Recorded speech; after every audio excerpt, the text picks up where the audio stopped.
अब धर्म की लाज आपके हाथों में है। आप जो भी निर्णय लेंगे हम सभी को बाध्य है। बोलो राम, क्या तुम्हें महाराज जनक का निर्णय स्वीकार होगा? आचार्य, आप केवल हमारे गुरु ही नहीं, पिता तुल्य है हमारे। आप धर्मात्मा हैं। आप जो भी निर्णय लेंगे वो मुझे सहर्ष स्वीकार होगा। भरत, तुम्हें तो कोई आपत्ति नहीं है? नहीं गुरुदेव। महाराज जनक धर्मात्मा ही नहीं, हमारे धर्म पिता भी है। किंतु एक विनती है इनसे कि निर्णय लेते समय धर्म के साथ मेरे प्रेम का भी मान रखिएगा। बताइए राजा जनक, क्या निर्णय है आपका?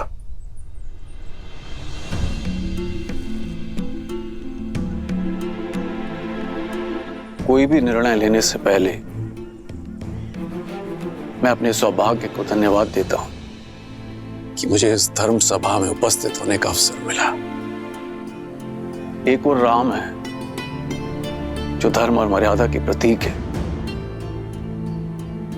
तो दूसरी ओर भारत जो प्रेम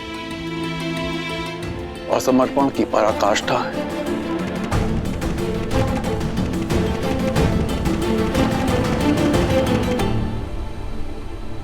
हे महादेव, ये निर्णय कठिन है। मुझे सद्बुद्धि देना, प्रेरणा देना, ताकि मैं उचित निर्णय ले सकूं। हर हर महादेव।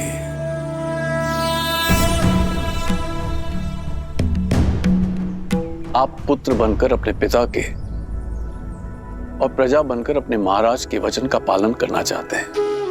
आप धर्म के पथ पर हैं। शास्त्रों में भी कहा गया है, धर्मो रक्षति रक्षितः, अर्थात जो धर्म की रक्षा करता है धर्म उसकी रक्षा करता है। आप धर्म के पथ पर हैं। और भरत, आपके हृदय में अपने भाई के प्रति निश्चल प्रेम और भक्ति की वो प्रवाह है जिसके वेग से स्वयं भगवान विष्णु भी न बच सके, जिन्होंने अपने भक्त प्रहलाद को उनके पिता हिरण्यकश्यप के आतंक से बचाने के लिए अपनी माता के गर्भ से जन्म लेने की भी प्रतीक्षा नहीं की और सृष्टि के सारे नियमों को तोड़कर एक स्तंभ से नरसिंह के रूप में अवतरित होके अपने भक्त प्रहलाद की रक्षा की। ये कर्म ही धर्म पर निश्चल प्रेम की विजय का सूचक है। और आज जब एक पलड़े में राम का धर्म है और दूसरे पलड़े में भारत का प्रेम, तो मेरे विचार से आज भी प्रेम का पलड़ा ही भारी है। अतः विजय प्रेम की हुई, विजय भरत की हुई।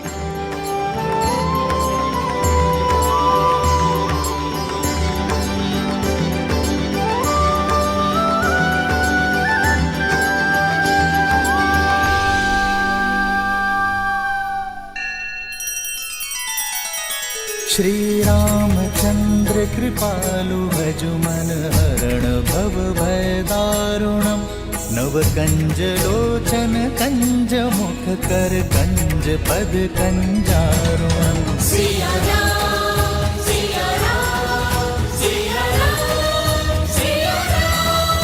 आदर्श और मर्यादा की है ये कथा महापावनम। काट मद श्री से मिला दे श्रीमद रामायणम।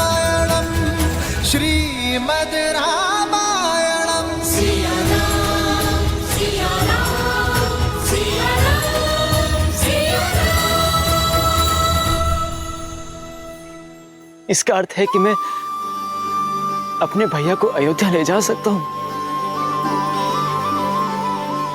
अपनी इच्छा पूर्ण कर सकता हूं। किंतु प्रेम के भी अपने कुछ नियम होते हैं कुमार। प्रेम में पहले उनके विषय में सोचा जाता है जिनसे हम प्रेम करते हैं। प्रेम में स्वार्थ नहीं, समर्पण का सहारा लिया जाता है, ना कि अपनी इच्छा पूर्ति का। इसीलिए मेरा परामर्श आपसे यह है कि आप निस्वार्थ भाव से, निश्चल प्रेम से स्वयं श्री राम से पूछें कि उनका निर्णय क्या है, उनकी प्रसन्नता किसमें है। फिर वो जो भी निर्णय लें उसे आप प्रेम पुष्प की तरह हृदय से स्वीकार करें। यही मेरा परामर्श है और यही मेरा निर्णय भी। महाराजा जनक, आपका कोटि कोटि धन्यवाद। निश्चल और निस्वार्थ की प्रेम की परिभाषा आज समझ आई मुझे, और इसके लिए भरत आपका सदैव आभारी रहेगा।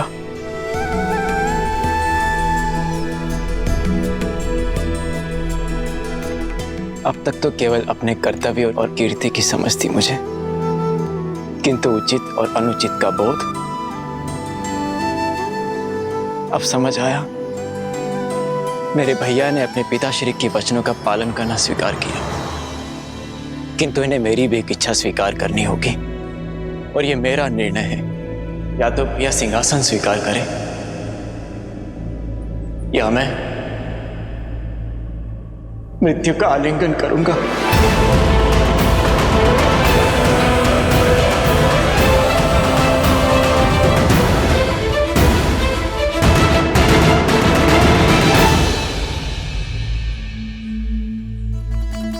तुम्हारे प्रेम के वेग ने मुझे भी बहा दिया है भरत।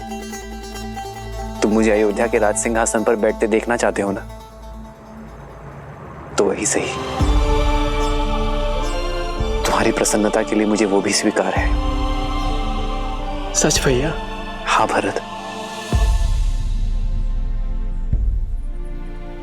किंतु पिताश्री के वचन को झुठलाने का साहस मुझ में अब भी नहीं है। मुझे 14 वर्ष का वनवास काट कर आने दो भरत। उसके बाद मैं तुमसे अयोध्या का राज सिंहासन स्वीकार कर लूंगा। तब तक अयोध्या का भार तुम्हारा हुआ मेरे भाई। आप महान हैं भैया, आप महान हैं। आपने अपने धर्म और मेरे प्रेम दोनों का मान रख लिया। कदाचित मेरे लिए इन पापों का यही दंड है कि 14 वर्षों तक आपके वियोग की असहनीय पीड़ा को मुझे सहना होगा भैया।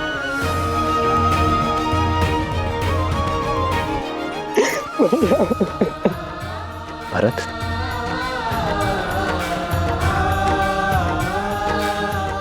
क्या हृदय भी कभी शरीर से भिन्न होता है भरत?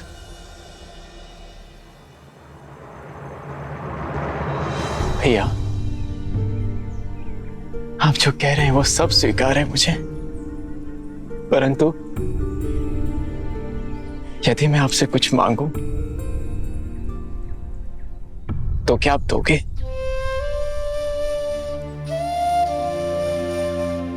मेरे प्रिय भरत के लिए तो मेरे प्राण भी न्यौछावर है। बोलो भरत, क्या मांगना चाहते हो तुम? मुझे बस अपनी चरण पादुकाएं दे दीजिए।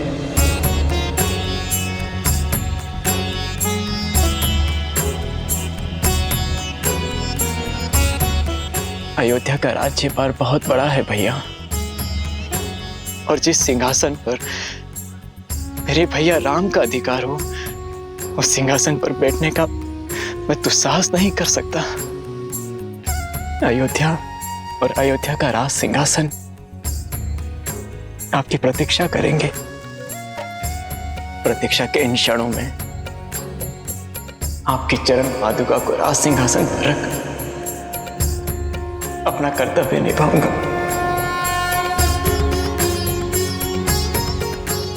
आपके पग धर्म के पथ पर है और आपके चरणों में पड़ी पादुकाओं को राज सिंहासन पर रखने से हमारी अयोध्या से धर्म का लोप नहीं होगा भैया।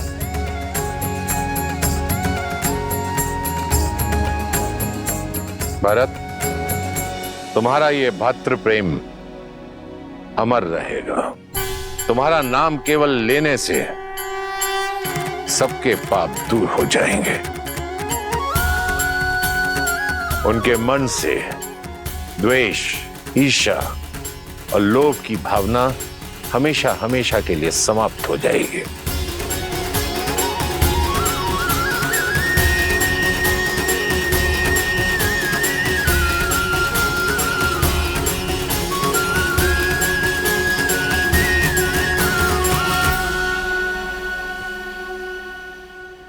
आदर्श और मर्यादा की है ये कथा महापावनम। काटे मद श्री से मिला दे श्रीमद् रामायणम, श्रीमद् रामायणम, श्रीमद् इन पर अपने पैर रख के इसे पवित्र कर दीजिए भैया। श्री राम, श्री राम, श्री राम, श्री राम, श्री राम, श्री राम, श्री राम।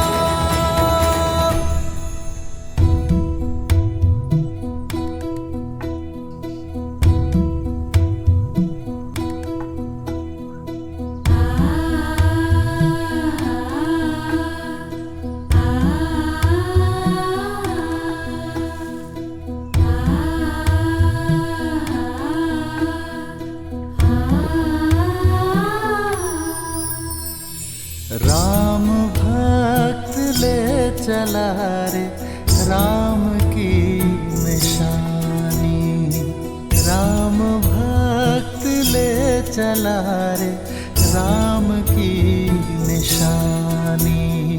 शीश पर खड़ाऊ अखियों में पानी। राम भक्त ले चला रे राम की निशानी। आपके आदेश का पालन कर रहा हूं भैया। न जाने किस जन्म का दंड भोगूंगा मैं इन 14 वर्षों के वियोग में, किंतु स्मरण रहे 14 वर्ष, केवल 14 वर्ष। यदि एक क्षण भी अयोध्या लौटने में आपने विलंब किया तो अपने प्रिय भरत के निर्जीव शरीर से भेंट करेंगे आप।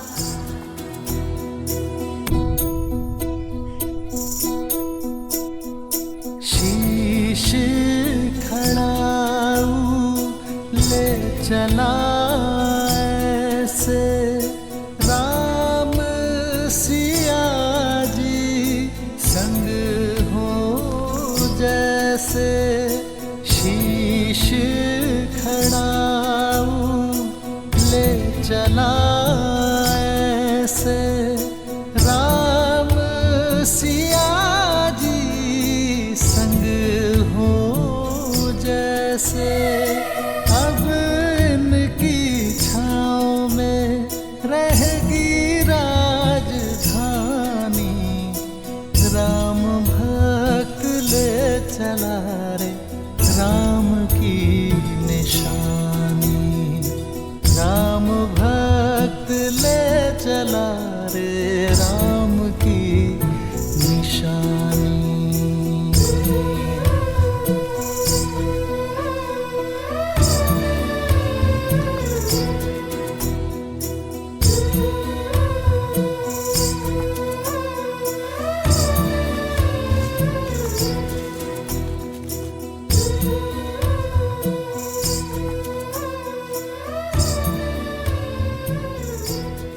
जितना पवित्र भरत का मन है उतनी ही पवित्र उसकी भ्रातृ भक्ति है।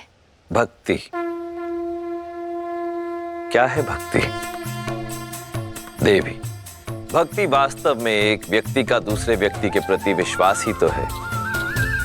वो विश्वास जिसे समय और परिस्थिति बदल ना पाए। भरत की श्री राम के प्रति भक्ति, धर्म और सत्य के प्रति विश्वास, इसी का उदाहरण है वो विश्वास जिसके लिए व्यक्ति अपनों से, संसार से, यहां तक कि स्वयं से भी लड़ जाए। भरत की श्री राम के प्रति भक्ति, उनके प्रति विश्वास ही भरत को आदर और सम्मान की मूर्ति बना देता है। सत्य कहा आपने। ऐसे प्रेम का भला कोई शत्रु कैसे हो सकता है? भरत से बड़ा भक्त इस संसार में कोई अन्य हो ही नहीं सकता। सत्य कहा आपने देवी। वास्तव में इस संसार में भरत से बड़ा और कोई भक्त नहीं, सिवाय एक के। अर्थात जहां एक और भरत ने श्री राम की सेवा के लिए अपना समस्त जन्म दिया, वहीं कोई और भी था जिसने केवल श्री राम की सेवा के लिए जन्म लिया, जो भक्ति में भरत से कम नहीं था और बल और साहस में इस ब्रह्मांड में अद्वितीय था। कौन है वो? पहेलियां मत बुझाइए। पहेलियां नहीं देवी, ये सत्य है। भरत से बड़ा राम भक्त यदि कोई है तो वो केवल शिव है। और यही कारण है कि मेरे एकमात्र अंशावतार ने राम काल में ही धरती पर जन्म लिया, ताकि वो श्री राम और रावण की इस महान गाथा का अभिन्न अंग बन सके। अंशावतार? हाँ देवी, मेरा अंशावतार, जिसे ये संसार कभी प्रेम से, कभी भय से, तो कभी भक्ति से भिन्न भिन्न नामों से पुकारेगा। अंजनाद्रि में जन्मे माता अंजनी के पुत्र अंजनेय, पवन सुत हनुमान, पवन सुत हनुमान। परंतु अभी मेरा यह अंशावतार कहीं प्रतीक्षारत है अपने प्रभु श्री राम से मिलन के लिए।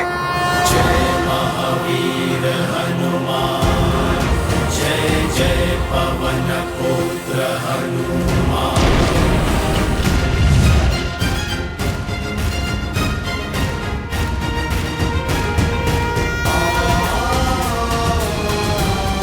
राम राम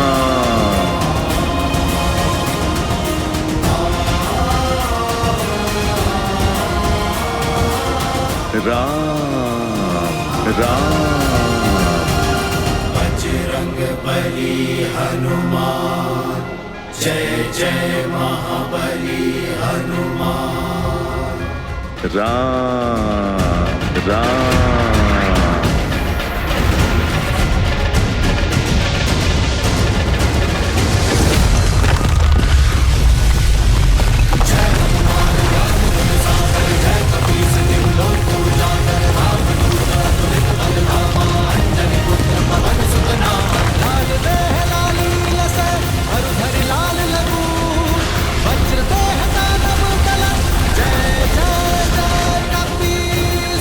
लगता है कोई भूचाल आया है।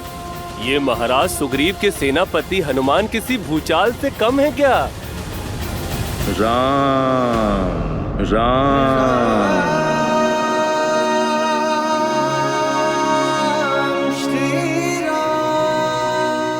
लगता है अपना सुध खो बैठे हैं हनुमान जी। राम नाम के किसी मनुष्य को अपना आराध्य मान चुके हैं। राम राम। और ये एकांत में कर क्या रहे हैं?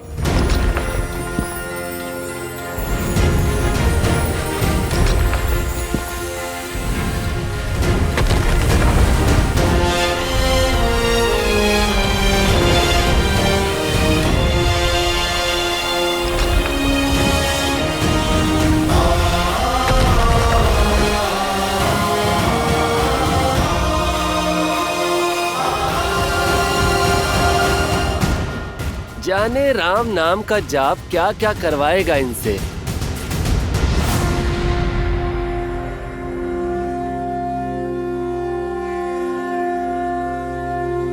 राम राम। श्री गुरु चरण सरोज रज निज मनु मुकुरु सुधारी बरनऊ रघुबर बिमल जसु जो दायक फाल चारी।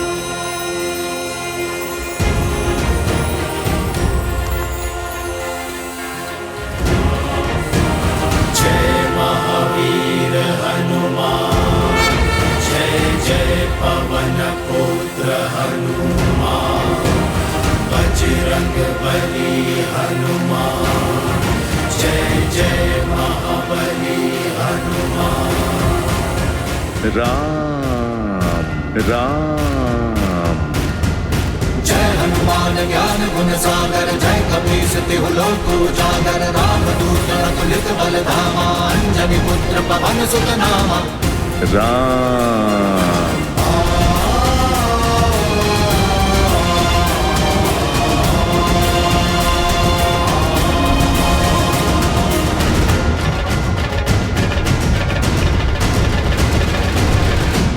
श्री राम श्री राम श्री राम श्री राम श्री राम।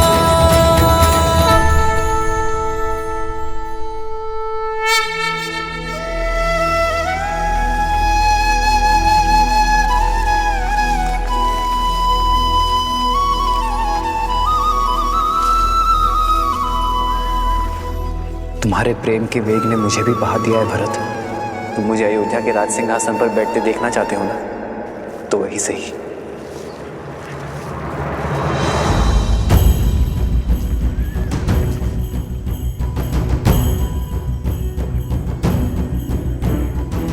मुझे 14 वर्ष का वनवास काट कर आने दो भरत। उसके बाद मैं तुमसे अयोध्या का राज सिंहासन स्वीकार कर लूंगा। तब तक अयोध्या का भार तुम्हारा हुआ मेरे भाई।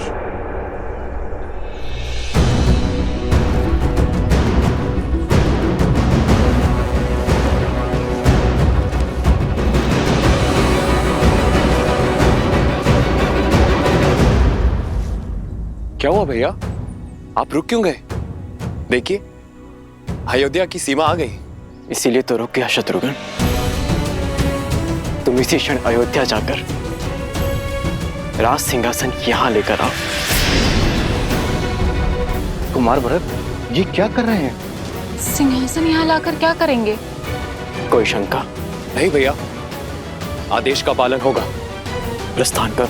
जी भैया।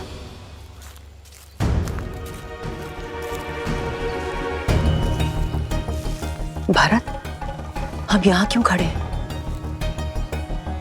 अयोध्या क्यों नहीं जा रहे? अपनी माता के पापों का प्रायश्चित करने का प्रयास कर रहा हूं मैं।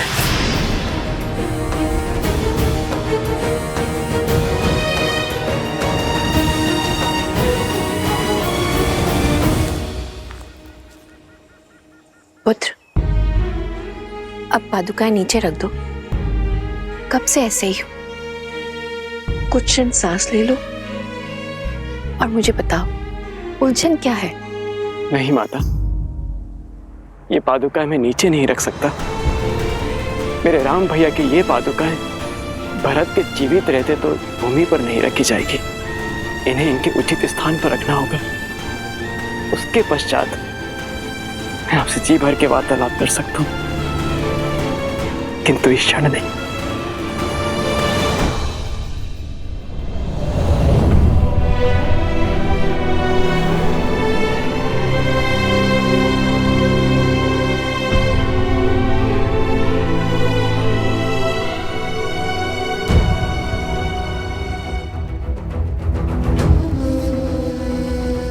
भोर से रात्रि हो गई, पर कुमार भरत ज्यों के त्यों खड़े हैं।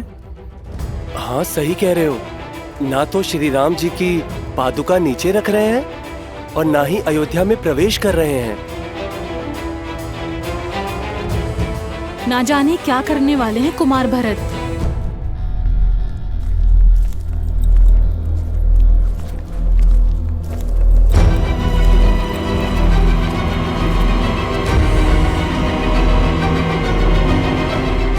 सिंहासन आ गया भैया। इस राज सिंहासन को यहां रख दो शत्रुघ्न। मेरे राम भैया ने यहीं से माटी उठाई थी।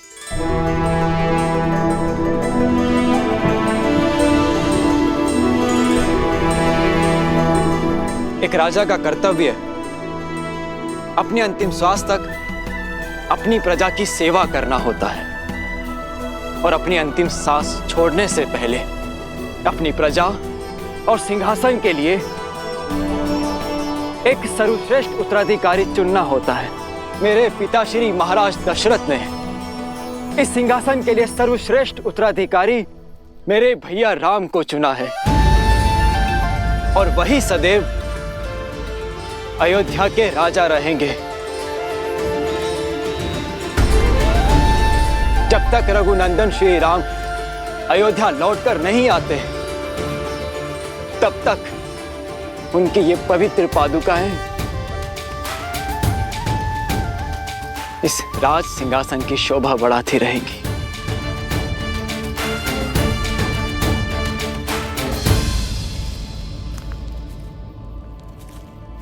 पुत्र भरत, ये तुम राजमहल में भी तो कर सकते थे। नहीं माता, जब राजा वनवास पे हो तो सिंहासन राज आवास में क्यों? भैया की अनुपस्थिति में हमारी प्रजा मुझे राजा समझने की भूल कर सकती है। और माता, मैं भी तो एक साधारण मनुष्य ही हूं। अयोध्या में रहते हुए, वहां का राजकाज करते हुए, यदि एक क्षण के लिए भी मेरे मन में राजा होने का विचार आया तो मुझे तो नरक में भी स्थान नहीं मिलेगा माता। और इसीलिए मैंने निर्णय लिया है कि जब तक मेरे राम भैया लौट कर नहीं आते तब तक मैं भी अयोध्या में पग नहीं धरूंगा।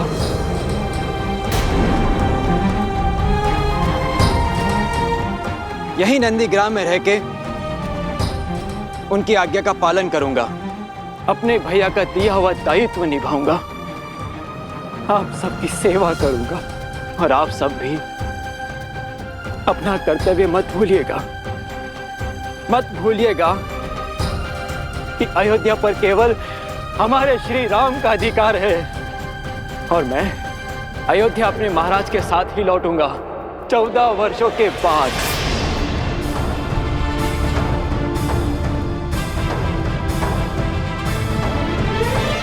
जय श्री राम, जय श्री राम, जय श्री राम, जय श्री राम, जय श्री राम, जय श्री राम।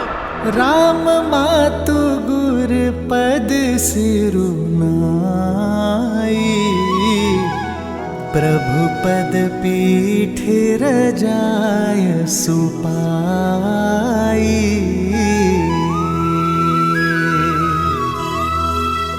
नंदी गाँव करी परन कुटीरा, किन्हनि वासुधर मधुर धीरा।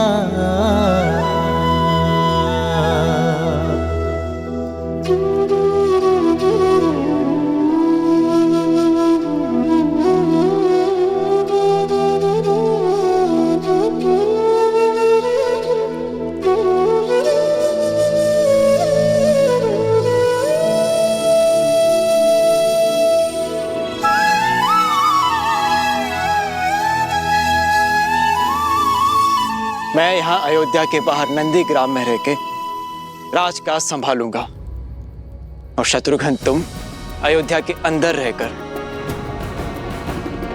हमारी प्रजा की सुरक्षा का दायित्व निभाना, क्योंकि मेरा भाई मुझसे भी अधिक शूरवीर है। जो आज्ञा भैया। तुम्हें जन्म देकर मेरे पापों के प्रायश्चित हो गए भरत। ये कहकर अपने आप को लज्जित होने से नहीं बचा पाए, किंतु अपने कर्मों से तुमने मेरे कोख की लाज रख ली भरत। मुझे गर्व है भरत कि तुम मेरे पुत्र हो। मुझे गर्व है कि मैं तुम्हारी माता हूं भरत। गर्व तो आपको होना ही चाहिए महारानी, क्योंकि श्री राम आपको अपनी माता मानते हैं। क्षमा कर दिया उन्होंने आपको, परंतु कभी विचार कीजिएगा महारानी कि जो अपने स्वार्थ के लिए अपनों के साथ छल करता है, उसे नर्क भी यहीं भोगना पड़ता है। आपने अपने पुत्र के सिंहासन के लिए मेरे श्री राम को वन भेजा, परंतु अब आपके पास क्या है? ना वो पुत्र जिसे आपने जन्म दिया, और ना वो पुत्र जिसे आपने वनवास भेज दिया, और ना वो पति जिसके प्रेम के साथ आपने छल किया। मेरे राम भैया के पास माता सीता है, लक्ष्मण है।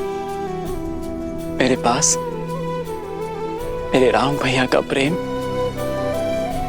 और उनका आशीर्वाद है, किंतु आपके पास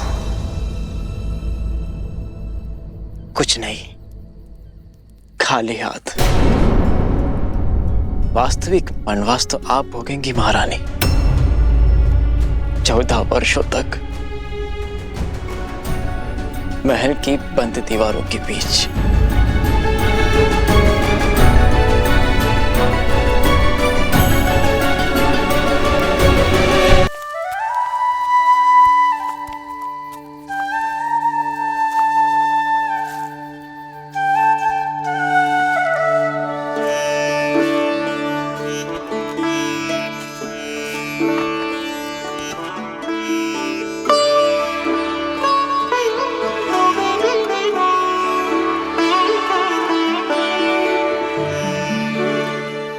लक्ष्मण भैया को देखा, बात कीजिए ना उनसे यार।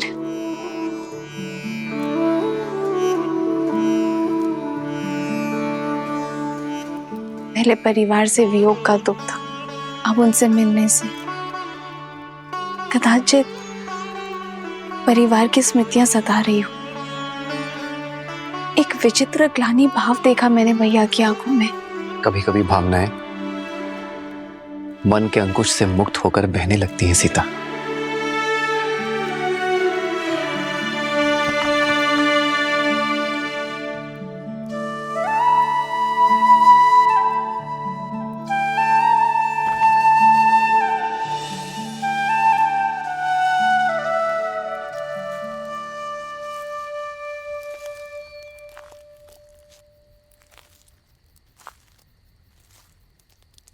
बैठो लक्ष्मण, बैठो।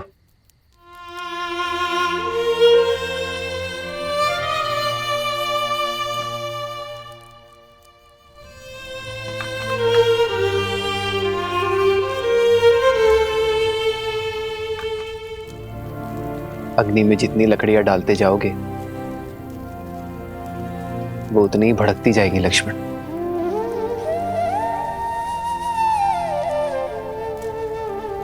मन की अग्नि का भी यही नियम है।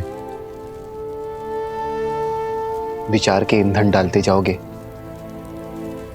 तो वो धीमी कैसे पड़ेगी? मैंने पाप किया है भैया, स्वयं को बहुत छोटा अनुभव कर रहा हूं मैं। आपने बार बार समझाने का प्रयास किया मुझे, किंतु मेरी पत्नी मारी गई।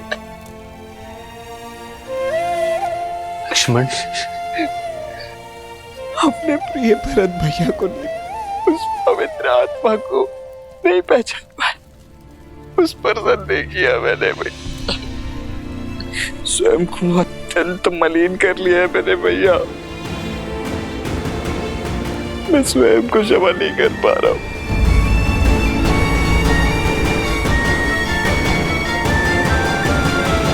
मुझे समझ नहीं आ रहा भैया कि मैं कैसे इस ग्लानि से निकलूं। स्वयं पर इतनी कठोरता क्यों लक्ष्मण?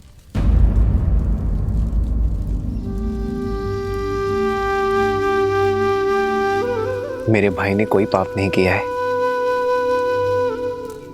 तुमने भरत को हानि नहीं पहुंचाई है लक्ष्मण, बस मेरी रक्षा की है। और जिसके मन में रक्षा का भाव होता है वो मलिन हो ही नहीं सकता। ऐसी स्थिति, ऐसी परिस्थितियां ही तो हमें मनुष्य होने का आभास देती है लक्ष्मण। हमें बताती है कि हम सदैव उचित नहीं हो सकते। सीख देती है कि सोच समझकर, परिणाम विचार करके, शांत मन से निर्णय लेना यही जीवन है। भैया, भैया आप बस मुझे क्षमा कर दीजिए, बस एक बार मुझे क्षमा कर दीजिए। मैं आपको आश्वासन देता हूँ कि इसके पश्चात मैं श्रेष्ठ होने का पूर्ण प्रयास करूंगा भैया। आपकी भांति बनने का पूरा प्रयास करूंगा भैया। आप बस इसी प्रकार मेरा मार्गदर्शन करते रहिए। आदेश दीजिए मुझे भैया, मैं आपके किसी आदेश का उल्लंघन नहीं करूंगा, कभी नहीं करूंगा भैया। लक्ष्मण शांत हो जाओ। क्षमा मांगने की कोई आवश्यकता नहीं है तुम्हें लक्ष्मण। चित्रकूट रुकने का हमारा प्रयोजन सिद्ध हुआ लक्ष्मण। अब नहीं तुम्हारे मन में कोई मलिनता है और न भरत के मन में कोई ग्लानि। अब हम निश्चिंत होकर अपना कर्तव्य पालन कर सकते हैं। हमें दंडकारण्य चलना चाहिए लक्ष्मण। तुम्हें स्मरण है ना, वहां ऋषियों ने हमसे सहायता मांगी है। जी भैया। बस हम शीघ्र ही दंडकारण्य की ओर प्रस्थान करेंगे।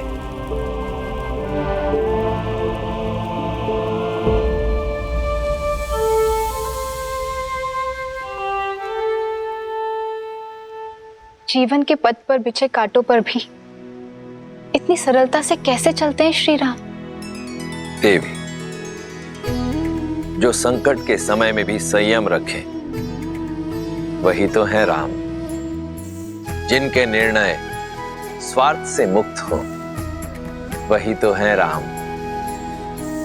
जो अपने आज से संसार के आने वाले कल को सुंदर बनाए वही तो है राम। जो अपने कर्म, अपने चरित्र से मर्यादा को परिभाषित करे परंतु स्वयं फिर भी सरल रहे वही तो है मर्यादा पुरुषोत्तम श्री राम। जब मेघ अपने भीतर भरे जल का स्वार्थ छोड़ उसे भूमि पर बरसाने के लिए सज्ज हो जाए तभी तो प्रकृति खिलती है। उसी प्रकार जब जब कोई मनुष्य अपने हित की चिंता छोड़ संसार के हित के विषय में सोचेगा, अपने कर्मों और चयन को समाज के उत्थान के साथ जोड़ेगा, तब तब उस मनुष्य के चरित्र में स्वयं श्री राम के चरित्र का पदार्पण होगा। जय श्री राम। जय श्री राम। अंजनी पुत्र की जय हो। सेनापति हनुमान, भारी संकट आन पड़ा है, आपकी आवश्यकता है।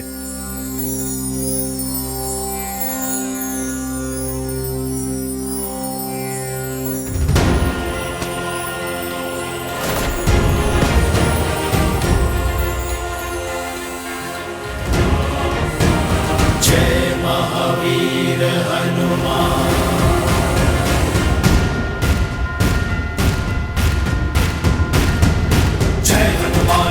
गुण सागर जय कपीस तिहु लोक उजागर। रामदूत अतुलित बल धामा, अंजनी पुत्र पवन सुत नामा। राम दुआरे तुम रखवारे, होत न आज्ञा बिनु पैसारे।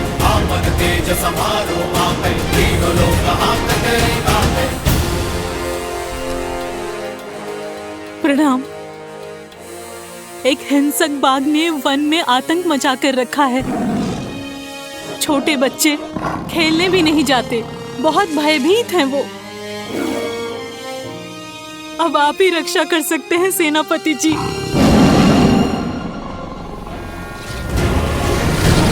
जय महावीर हनुमान, जय जय पवन पुत्र हनुमान। जय हनुमान ज्ञान गुण सागर, जय कपीस तिहु लोक उजागर। रामदूत अतुलित बल धामा, अंजनी पुत्र पवन सुत नामा। लाल देह लाली लस, हरधरि लाल लरूर। वज्र देह दानव दलन, जय जय जय कपीस। जय महावीर हनुमान, जय जय पवन पुत्र हनुमान। बजरंग बली जय श्री राम।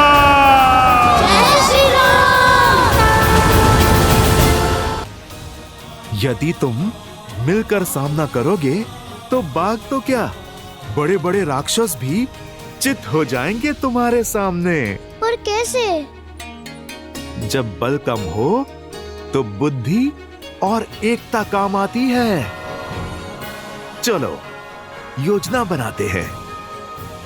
श्री हनुमान जी की जय, श्री हनुमान जी की जय, श्री हनुमान जी की जय। एक एक वानर एक एक वृक्ष पे होगा, अच्छे से दृष्टि रखेगा कि बाघ किस मार्ग से जा रहा है। जिस वानर के पास से वो निकले, वो वानर अपनी चित्कार से संकेत करेगा।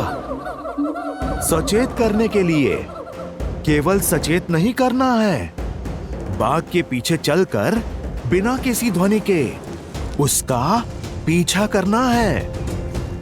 पर चित्कार रुकनी नहीं चाहिए। पहले एक देगा, फिर दूसरा, और फिर तीसरा, और फिर सब अपनी चित्कार एक दूसरे की चित्कार में मिलाएंगे। फिर जब बाघ एक रिक्त स्थान पर आ जाए, सब एक साथ चित्कार दें और फिर कूदकर उसके सामने आ जाएं। वो दहाड़ेगा।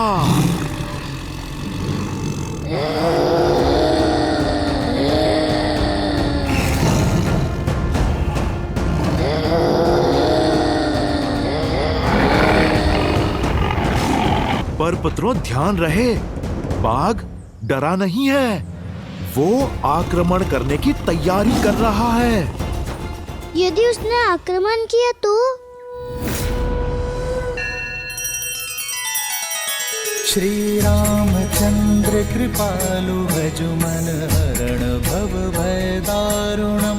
नव कंज लोचन कंज मुख कर कंज पद कंजारुणम। सिया राम, सिया राम, सिया राम, सिया राम। आदर्श और मर्यादा की है ये कथा महापावनम। काट मद श्री से मिला दे श्रीमद् रामायणम, श्रीमद् रामायणम। सिया राम, सिया राम, सिया राम, सिया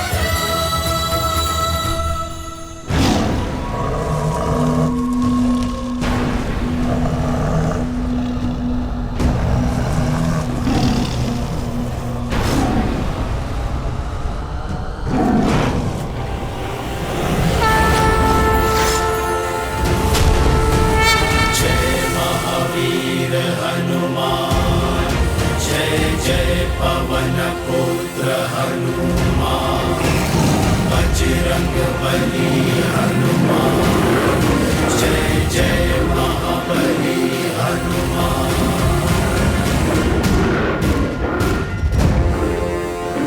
कहा था ना, तब मैं आऊंगा।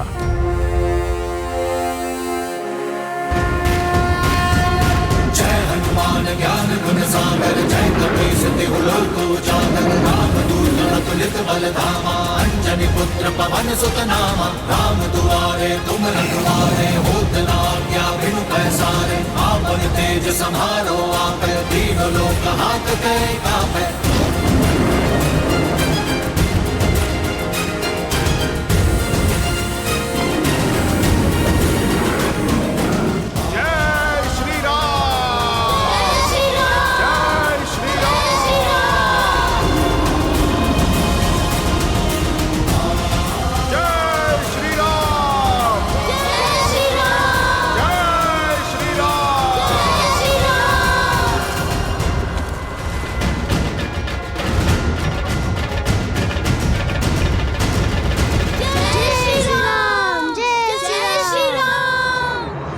अब समझे, सच्चा बल भुजाओं में नहीं, स्वयं पर किए गए विश्वास में है।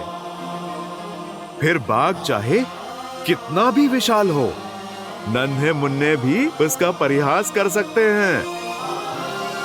समझो, भय की आंखों में आंखें डाल के विश्वास से देखोगे, भय स्वयं दुम दबा के भाग जाएगा। पर ये विश्वास जगेगा कैसे हनुमान काका? भक्ति और शक्ति में संतुलन बनाना सीख जाओ। भक्ति तुम्हें धर्म से जोड़ती है और शक्ति कर्म से, और ये संगम जीवन के हर एक उतार चढ़ाव में तुम्हारा मार्गदर्शन करेगा। तो हमें भक्ति और शक्ति दोनों का पथ दिखाइए। ठीक है, तो फिर आरंभ अखाड़े से करेंगे।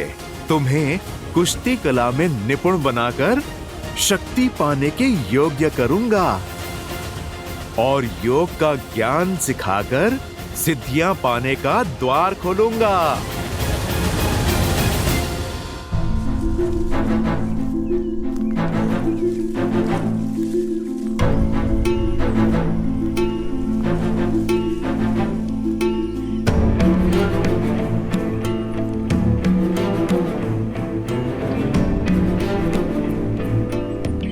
मानचित्र के अनुसार मार्ग तो यही है, परंतु यहाँ तो नदी है।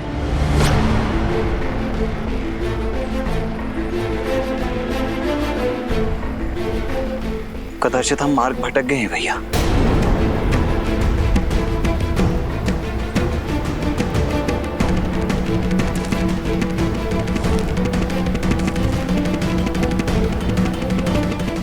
नहीं लक्ष्मण, अब तक का मार्ग ऋषि भारद्वाज द्वारा दिए गए मानचित्र के अनुसार ही चुना है, अर्थात दंडकारण्य का मार्ग सामने ही होना चाहिए। परंतु यहाँ तो नदी है ना भैया, फिर कदाचित ऋषि भारद्वाज से मानचित्र बनाने में कोई त्रुटि हुई हो। नहीं लक्ष्मण, ऋषि भारद्वाज बहुत ज्ञानी और अनुभवी है। वर्षों बिताए हैं उन्होंने यहाँ। उनके ज्ञान पर संदेह करना उचित नहीं है। मार्ग हमारे सामने ही है लक्ष्मण, कदाचित हम उसे देख नहीं पा रहे हैं।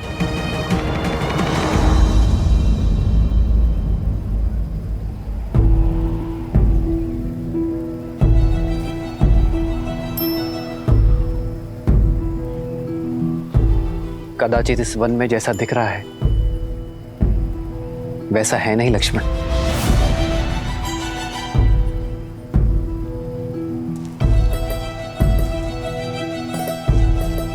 संभलकर भैया, नदी गहरी प्रतीत हो रही है।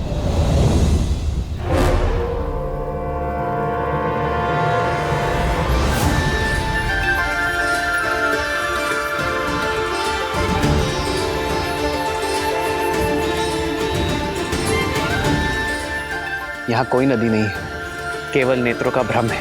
ऋषि भारद्वाज ने भी बताया था कि राक्षस मायावी है। कहीं ये भी किसी माया का भागी तो नहीं है? यदि मार्ग ढूंढना है तो माया से लड़ना होगा लक्ष्मण। जी भैया। आओ सीता।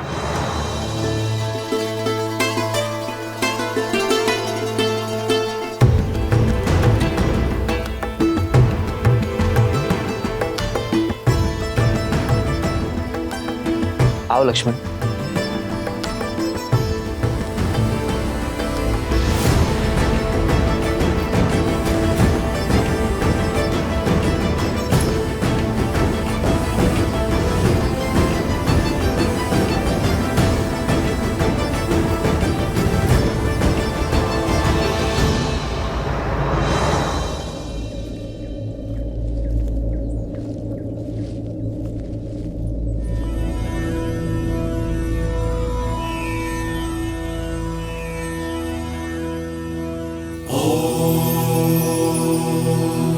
शांति शांति शांति।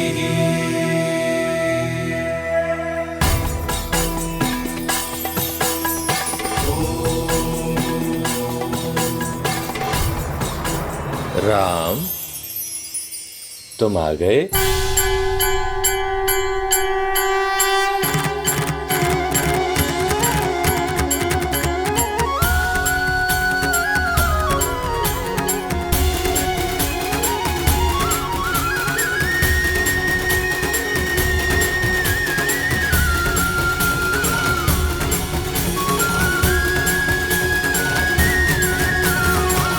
आप हमें जानते हैं ऋषिवर?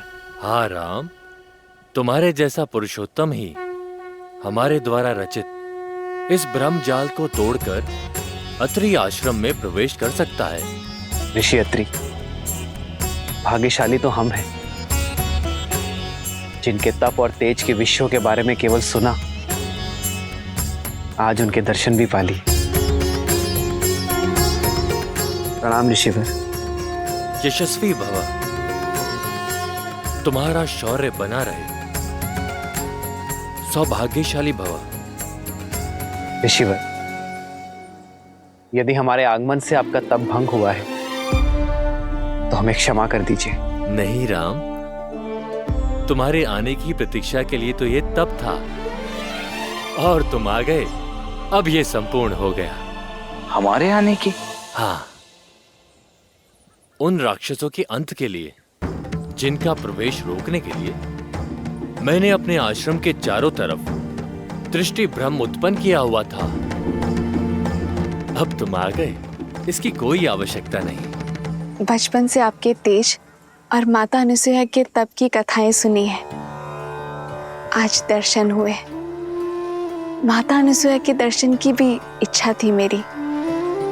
कहाँ है वो?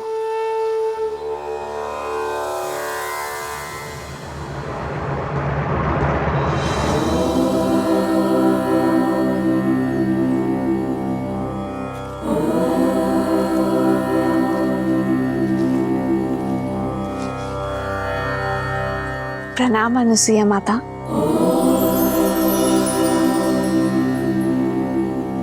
राम और लक्ष्मण का भी प्रणाम स्वीकार करें माता। आशीर्वाद मांगने के पूर्व मेरे एक प्रश्न का उत्तर दो राम। ये दंडक वन है, यहाँ पग पग पर उदंडी असुरों का वास है। ये एक सज्जन शीलवान स्त्री के लिए कोई स्थान नहीं। और यहाँ तुम अपनी कोमल पत्नी को लेकर आने की भूल कैसे कर सकते हो? ये सुरक्षित नहीं है राम। क्षमा करें माँ, पर मैं असुरक्षित नहीं। जैसे आपके पास आपकी सुरक्षा के लिए आपके तप का ताप है, उसी प्रकार मेरे पास मेरे पति, मेरे श्री राम का कवच है, भैया लक्ष्मण की सुरक्षा है। जिस प्रकार आप इसी वन में अपने पतिव्रता के बल से अपने पति की संगिनी बनकर रह रही हैं, उसी से प्रेरणा लेकर ये सीता भी आपकी ही भांति अपने पति की यात्रा में उनका साथ देगी। ऋषि भारद्वाज के आदेश से पीड़ित ऋषियों के तारण के लिए हम दंडक वन की ओर बढ़ रहे हैं। कदाचित यही हमारे वनवास के लिए नियति का उद्देश्य है ऋषिवर। ऐसे में आपसे भेंट हमारे लिए आशीर्वाद है। हम आशा करते हैं कि आगे की परिस्थितियों, समस्याओं और उनके निवारण के लिए आप हमारे मार्गदर्शक बनेंगे। दंडकारण्य? क्या हुआ ऋषिवर? आप इतने चिंतित क्यों हो गए? दंडकारण्य कोई सामान्य वन नहीं है, सहस्त्र मायावी राक्षसों का गढ़ है राम।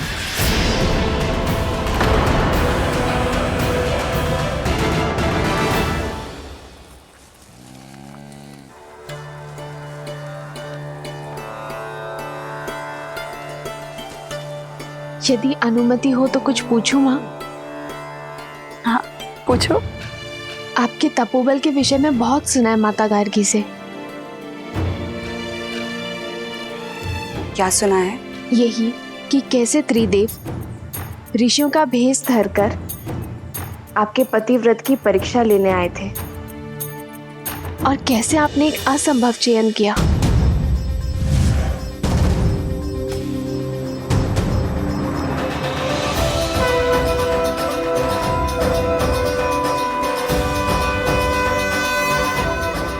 ब्राह्मणों की सेवा तो हर गृहस्थ का धर्म होता है।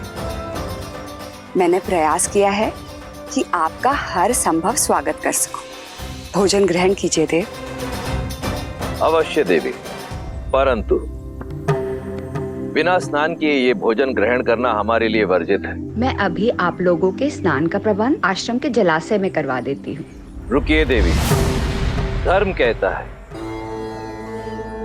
कि अतिथि की इच्छा को उसके अनुसार ही पूर्ण करना चाहिए। हमारा कहने का आशय ये है कि यदि आप स्वयं अपने हाथों से हमें स्नान कराएंगे तभी ये भोजन ग्रहण करना उचित होगा।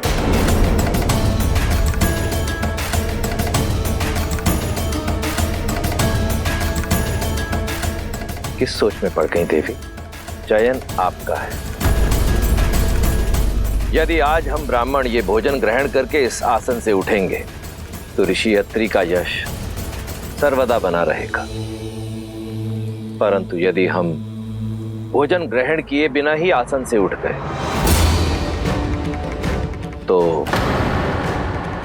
अब तुम ही बताओ सीता, ये चयन उचित था या नहीं? चयन कठिन अवश्य था।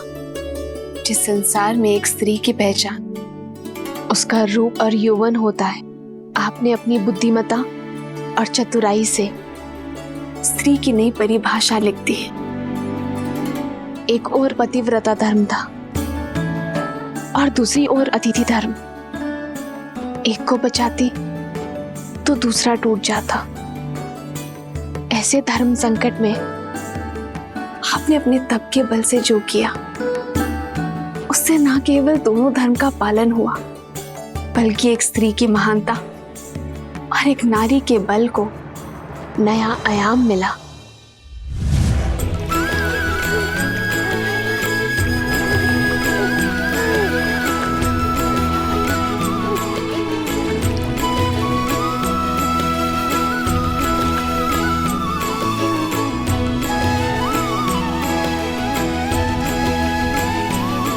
अब आपका स्नान संपन्न हुआ।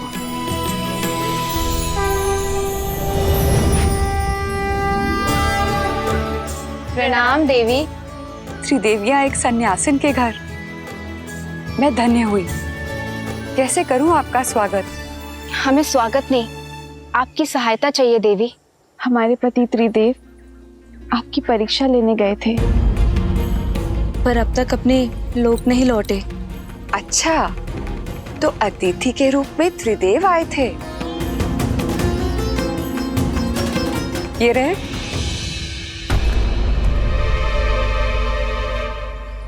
अपना अपना चुन लो।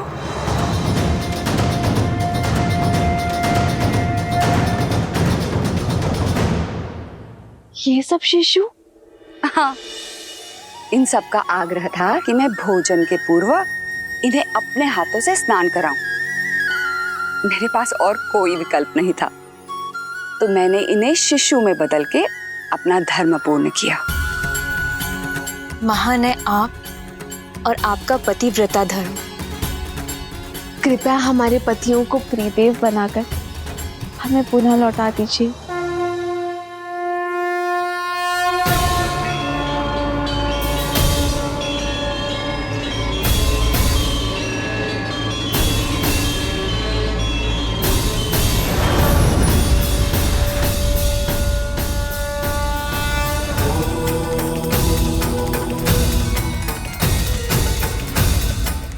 देवी अनुसूया, संसार में जब जब पतिव्रता धर्म की बात होगी तब तब आपका उल्लेख अवश्य होगा। धन्य है आपका तप, आपका बल और आपका धर्म। और धन्य है हम माता कि हम जो जन्मे नहीं, उन्हें आपके रूप में माता का प्रेम और स्नेह मिला। कथा सुनना महत्वपूर्ण नहीं है, महत्व तो सीख का है जिसे ग्रहण करना आवश्यक है। बताओ तुमने क्या सीखा सीता? जो सीखा उसी का बल लेकर तो इस मायावी वन में आ सकी हूं मैं माता। मैंने सीखा यदि आपके हृदय में आपके जीवन साथी के लिए अटल प्रेम और अटल समर्पण हो, जब अपने प्रेम और समर्पण पर पूर्ण विश्वास हो, तो कोई माया ही क्या, संसार रचने वाले, चलाने वाले और नष्ट करने वाले त्रिदेव भी उस विश्वास को खंडित नहीं कर सकते माता। सारे संसार को उसके सामने नतमस्तक होना ही पड़ता है। तुम अद्भुत हो सीता, तुम्हारे आचरण और तुम्हारे विचारों ने मुझे जीत लिया है। तुमने अपने लिए मेरे मन में एक विशेष स्थान बनाया है सीता। मैं तुम्हें कुछ देना चाहूंगी। दंडकारण्य रण क्षेत्र होगा राम, जहां शत्रु सामने से नहीं दिखाई देगा और प्रहार किसी भी दिशा से हो सकता है। जहां रावण के सौतेले भाई खरदूषण के अतिरिक्त अकंपन, तृष्णा, विराद और कवंद जैसे मायावी राक्षस होंगे। अब तुम ही बताओ, उस स्थान पर एक स्त्री का रहना उचित है?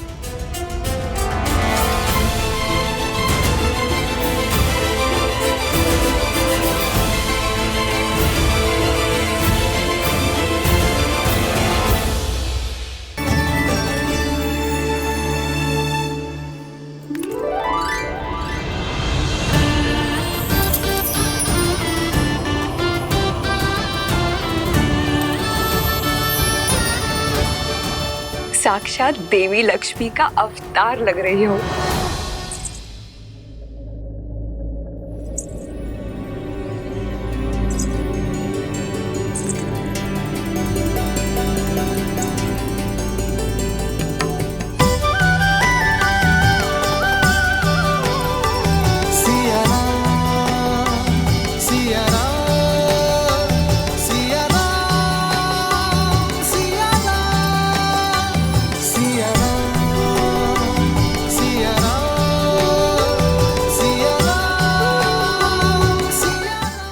का आग्रह था तो? आग्रह नहीं, प्रेम। माता के घर से कहीं कोई पुत्री खाली हाथ जा सकती है? राम, पुत्री ने माता की आज्ञा मानी राम, अब तुम मेरी आज्ञा मानो। सीता को दंडकारण्य जैसे भयावह स्थान पर मत ले जाओ, ये उनके लिए सुरक्षित नहीं है। आर्य, मेरी दृष्टि में आपका भय अनुचित है। मैंने स्वयं सीता का तेज और संकल्प देखा है। जिस यात्रा पर ये दोनों जा रहे हैं, वह सीता को राम की सुरक्षा की नहीं, परंतु राम को सीता के साथ और संकल्प की आवश्यकता है। राम के शौर्य और सीता के पतिव्रता धर्म के साथ ये कोई भी संकट पार कर सकते हैं। ऋषिवर, आपके प्रेम और आतिथ्य का मैं बहुत आभारी हूं, किंतु कर्तव्य की पुकार है, जाना ही होगा। दंडकारण्य के कुछ ऋषियों को मैंने सहायता का वचन दिया था। आस बांधकर उन्हें तोड़ने का महापाप मैं नहीं कर सकता ऋषिवर। विदा दीजिए ऋषिवर, और आशीर्वाद भी। संध्या होने को है। इस बार में दंडकारण्य जाना उचित नहीं है। आज तुम सब यहीं रुक जाओ। कल भोर में नए सूर्योदय के साथ नई यात्रा प्रारंभ करना। जैसे आपकी आज्ञा ऋषिवर। श्री रामचंद्र कृपालु भजु मन हरण भव भय दारुणम नव कंज लोचन कंज मुख कर कंज पद कंजारुणम। सिया राम सिया राम सिया राम सिया राम। आदर्श और मर्यादा की है ये कथा महापावनम काट मद श्री से मिलाने श्रीमद् रामायणम श्रीमद् रामायणम। सिया राम सिया राम सिया राम सिया राम।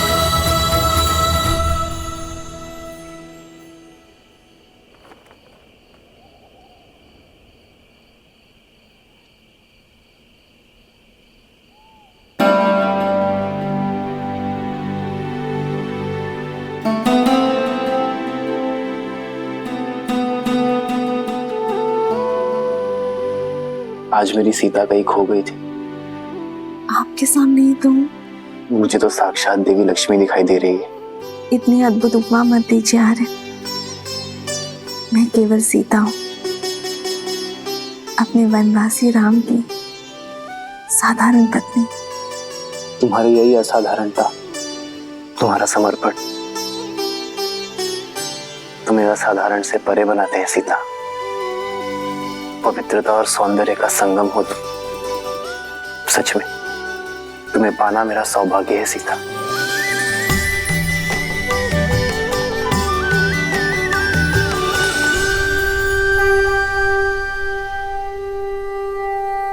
विजयी भव। आयुष्मान भव। राम, एक माता की ये सीख स्मरण रखना, लक्ष्य जितना बड़ा हो मार्ग उतना ही कठिन होता है। अपरिचित संकटों से घिरा है वो स्थान। तुम तीनों की सतर्कता और साथ यही कवच है।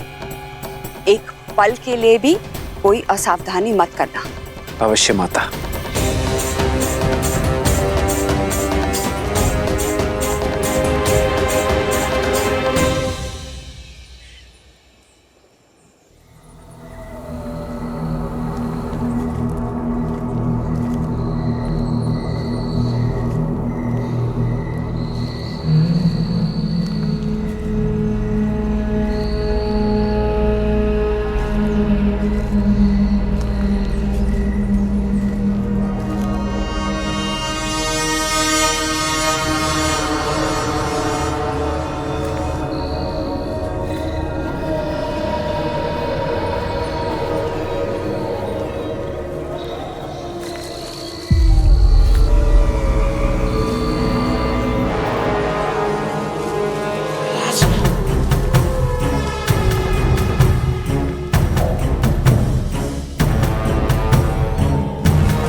सीते,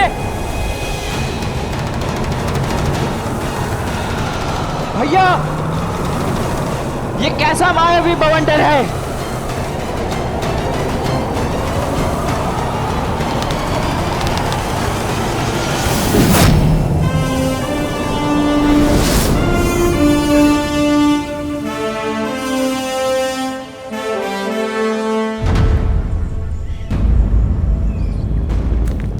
भैया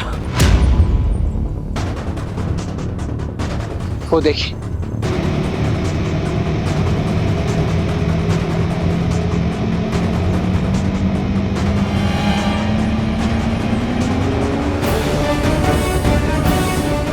वो महापापी विराट नव युवतियों को ही अपना लक्ष्य बनाता है।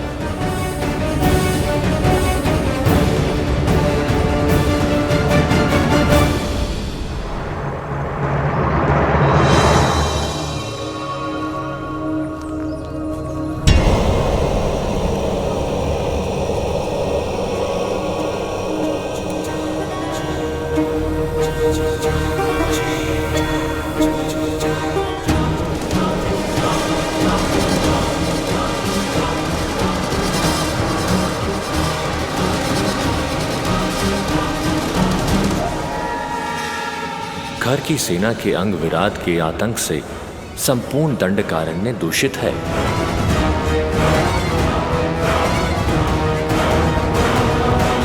ना जाने कितने ही मनुष्यों को लील गया होगा ये महापापी।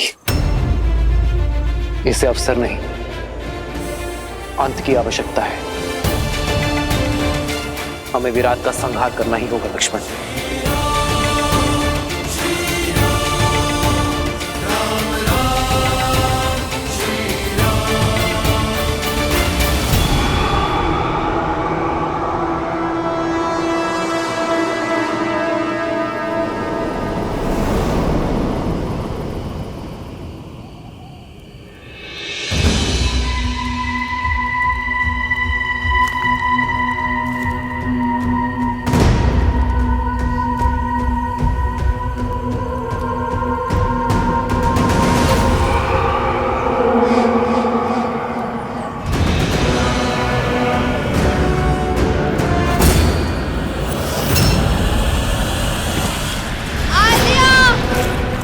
सीते!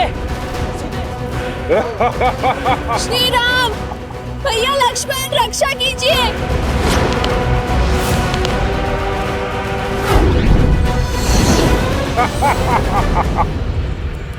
भैया, ये विराट!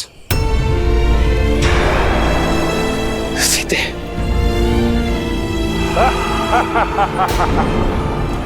आद्या! भैया लक्ष्मण! रक्षा कीजिए!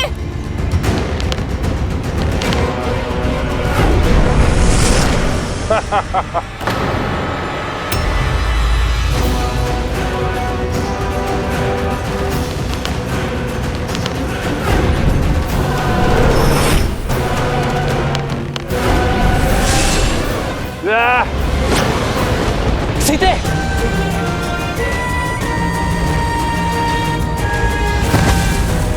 सीते! उठो सीते!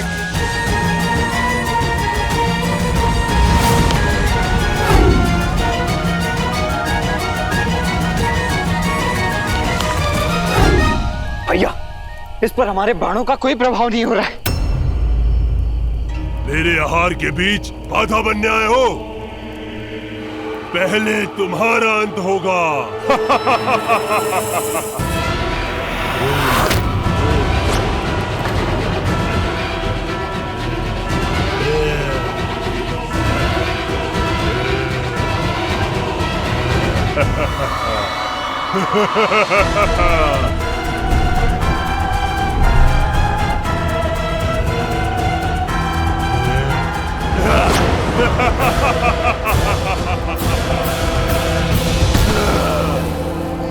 बड़ा दुखदाई और कष्ट भरा अंत होगा तुम्हारा।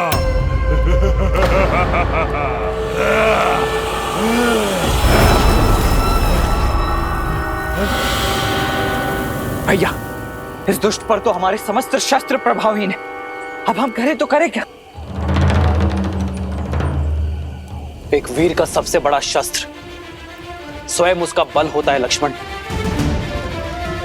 लक्ष्मण, मल्ल युद्ध का प्रशिक्षण स्मरण है ना?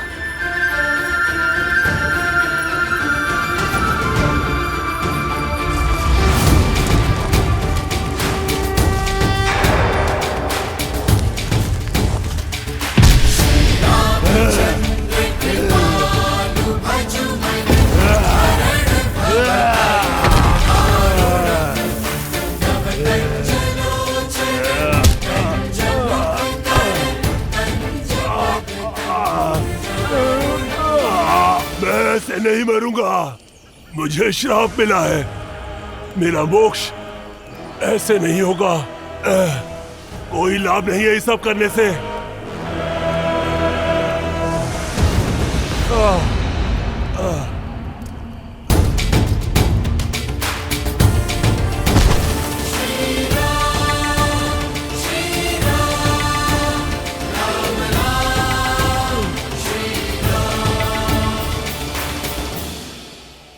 मुझे जीवित की धरती में गाड़ दीजिए राघव, तभी मैं इस नरकीय जीवन और अपने इस शाप से मुक्त हो पाऊंगा।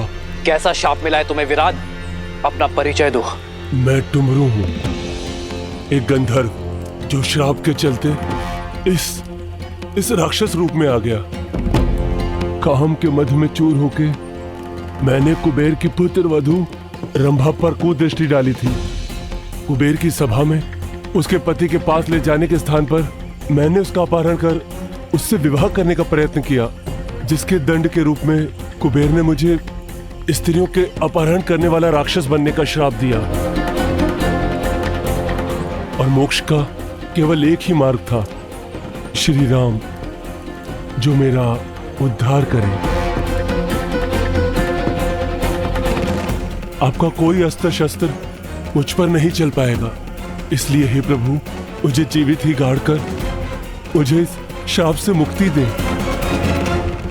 किंतु मैं ही क्यों?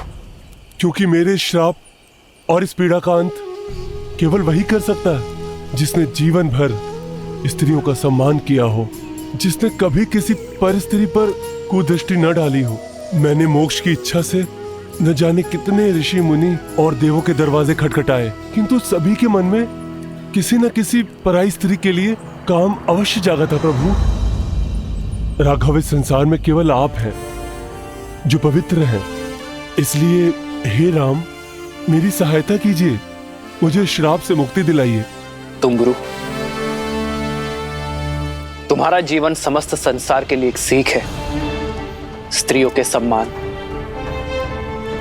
उनके आदर का पाठ पढ़ाने वाला अध्याय है। मुझे तुम पर दया आती है टुमरू, और मैं तुम्हारी पीड़ा को भी समझता हूं।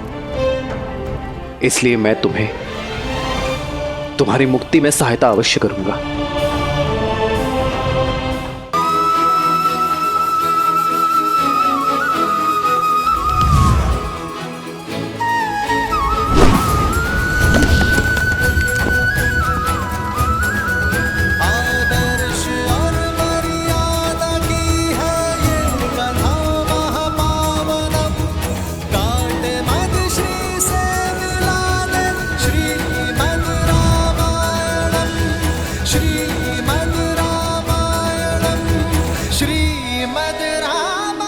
अब धन्य है मर्यादा पुरुषोत्तम राम, आपने मुझे मुक्त कर दिया। मैं एक गंधर्व हूं, संगीत ही मेरा जीवन है और मेरा धर्म भी। अब मेरा संगीत सदा आपके ही गुणगान गाएगा। अब आप दक्षिण दिशा में पंचवटी की ओर प्रस्थान कीजिए, अगस्त ऋषि के आश्रम की ओर। दंडक में राक्षसों का आतंक है और राक्षसों का राजा है महाबली लंकेश रावण। रावण के अधर्म और उसके अत्याचारों की कोई सीमा नहीं है। इस दंडकारण्य में न जाने कितने मानव भक्षक छोड़ रखे हैं उसने। और इस राक्षसी सेना का प्रमुख है खर, जो रावण की छाया बनकर अपने भाई दूषण के साथ मिलकर अपने इस आतंक से धर्म और मर्यादा का गला घोट रहा है। अधर्म और पाप के इस जाल से बचने के लिए, धर्म और पुण्य की स्थापना के लिए प्रभु आपको ऋषि सरभंगा के मार्गदर्शन की आवश्यकता है। वही आपको ऋषि अगस्त तक पहुंचाएंगे। केवल ऋषि अगस्त ही हैं जो राक्षस राज और उनके अंत के ज्ञाता हैं। शीघ्र जाइए राम, ऋषि सरभंगा के जीवन की डोर को आपके दर्शनों की आस ने ही थाम रखा है। फिर तो हमें इसी क्षण निकलना होगा।